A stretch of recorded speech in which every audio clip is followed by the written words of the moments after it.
किस्त नंबर 2। मैं वापस अपने कमरे में आ गया। अगले दिन दोपहर को कोमल बाजी जब मेरे कमरे में खाना देने आई, शलवार कमीज और बिना दुपट्टे के, तो कहने लगी, भैया आपसे एक छोटा सा काम है, करोगे प्लीज़। मैं दिल में, हाय क्या, मेरी प्यारी बहना को मेरी ज़रूरत है। मैं, हाँ जी बोले, क्या बात है कोमल बाजी। वो दरअसल मुझे कल यूनिवर्सिटी जाना है, एक छोटा सा काम है।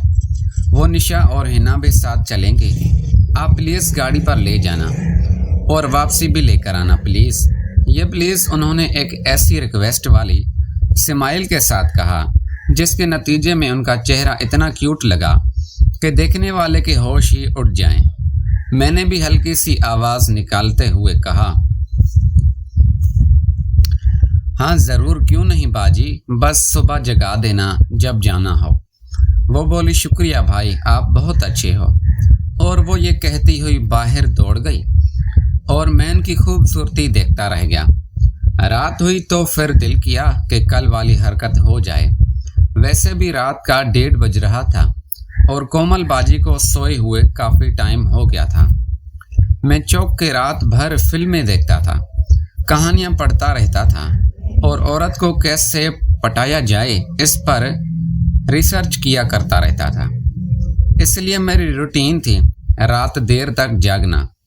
खैर मैं उठा लैपटॉप से और सीधा कोमल बाजी के कमरे में जाने लगा। वो आज भी फिर उसी स्टाइल में सोई हुई थी। मैं करीब गया, कंफर्म किया कि वो गहरी नींद में है। इतने में कोमल बाजी थोड़ा हिलने लगी तो मैंने फौरन हुलिया दुरुस्त किया और बाजी के परे होठ को खुद जल्दी से बेड के नीचे आ। कोमल बाजी इस अचानक के अमल से जाग कर बैठ गई। मैं नीचे लेटा सोचने लगा कि अब क्या होगा। क्या बाजी को पता लग गया होगा? नहीं, अगर ऐसा होता तो बाजी उठकर देखती तो सही। वैसे मैं बाजी के उठते ही नीचे घुस गया था। उसका मतलब बाजी ने मुझे तो बिल्कुल भी नहीं देखा होगा। खैर जो भी हुआ, जान बच्ची 100 लाखों पाए और दोबारा सोई तो मैं निकलूं यहाँ से। मैं नीचे लेटा इंतज़ार कर रहा था कि कब बाजी फिर से सोई, मगर बाजी शायद डर गई थी। वो उठी और कमरे की लाइट जलाई और अपना बिस्तर झाड़ा, रूम का डोर अंदर से लॉक किया और वॉशरूम चली गई। मेरे तो जैसे तोते ही उड़ गए। अब मैं क्या करूं? बाजी ने दरवाज़ा तो लॉक कर दिया था। बाजी वॉशरूम में थी। ये अच्छा मौका था यहाँ से भाग निकलने का, लेकिन मैं अब दरवाज़ा कैसे खोल सकता था?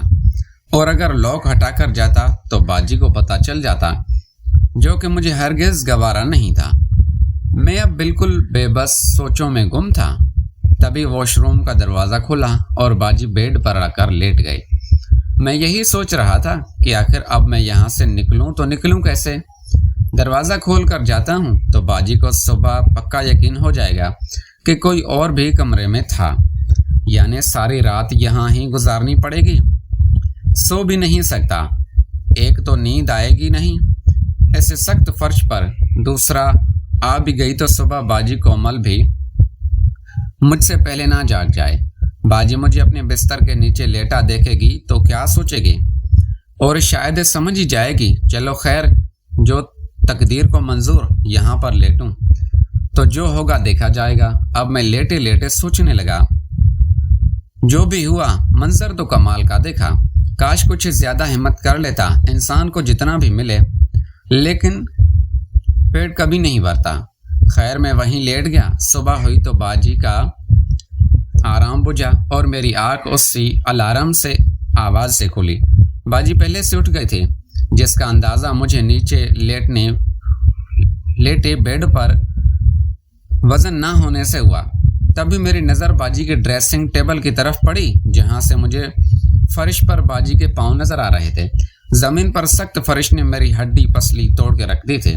मेरी थकन का ये आलम था कि दिल किया कि अभी बेड के नीचे से निकलकर बाजी को कहूँ कि बाजी जो थप्पड़ मारने हैं मार लो मुझे, लेकिन ये इजाज़त दो कि मैं अपने कमरे में जाकर सो जाऊं। लेकिन ये सब करने की हिम्मत शायद मुझ में क़यामत तक भी नहीं आती। फिर मेरे जहन में आया कि आज तो मुझे बाजी के साथ उसकी यूनिवर्सिटी भी जाना था, यानी मुझे कोई मौका नहीं मिलने वाला आराम करने का। तभी बाजी के कदम मुझे अपनी तरफ बढ़ते हुए दिखे। मैं झट से सिरक कर थोड़ा सा पीछे हटा। बाजी सीधा बेड के साइड से होती हुई वॉशरूम घुस गई। कुछ देर बाद वॉशरूम में शावर चलने की आवाज़ आने लगी। वॉशरूम का डोर ओपन था, मगर मुझ में हिम्मत ना थी कि बेड के नीचे से सर निकाल कर देखता। बाजी के रूम का दरवाज़ा अभी तक लॉक ही था। इतने में बाजी वॉशरूम से बाहर निकली और आकर बेड की साइड पर खड़ी हो गई। बाजी का चेहरा ड्रेसिंग के शीशे की तरफ था। मैं बेड के नीचे था और बेड पर पड़ी चादर की झालर साइड पर लटक रही थी, जो बेड और ज़मीन के खाली फासले को रुकी हुई थी। मैं भी थोड़ा पीछे को सिरक गया ताकि अगर बाजी की नज़र भी पड़े तो शक ना हो। मुझे उस वक्त नीचे से सिर्फ बाजी के पैर ही नज़र आ रहे थे। बाजी की सोच के मुताबिक तो कमरे में बाजी के अलावा और कोई था ही नहीं, और कमरा भी बाजी ने लॉक किया हुआ था। मेरी मोहब्बत मेरे सामने सर्व की हुई थी और मैं उससे देखने से भी महरूम था। मैंने देखा कि बाजी ने अलमारी से कुछ और भी निकाला और शायद कुछ पर्सनल चीज़ें। इतने में बाजी के फ़ोन की बेल बजी। बाजी ने फ़ोन उठाया और कान से लगाते हुए बोली, हाँ बोलो मामू, कैसा है? तो जाग गया क्या? फिर आगे से किसी ने कुछ बोला। फिर बाजी बोली, हाँ अभी नहा के निकली हूँ। कहो तो यूं ही आ जाऊँ आज? फिर हंसने लगी। हाँ नहीं भाई, मुझे कोई शौक नहीं लोगों को हार्ट अटैक कराने का।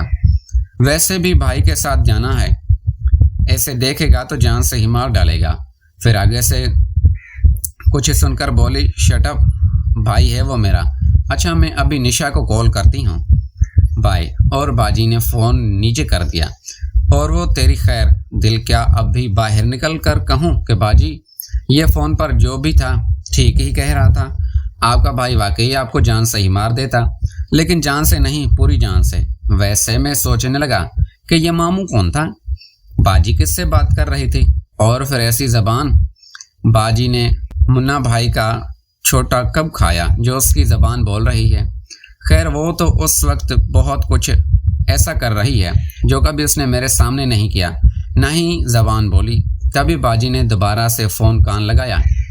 वो किसी को कॉल मिला रही थी। मुझे इस बात का आइडिया बाजी के खुद से बड़बड़ाने से हुआ। बाजी मुसलसल कह रही थी, कम ऑन, अभी तक सो रही हो तुम?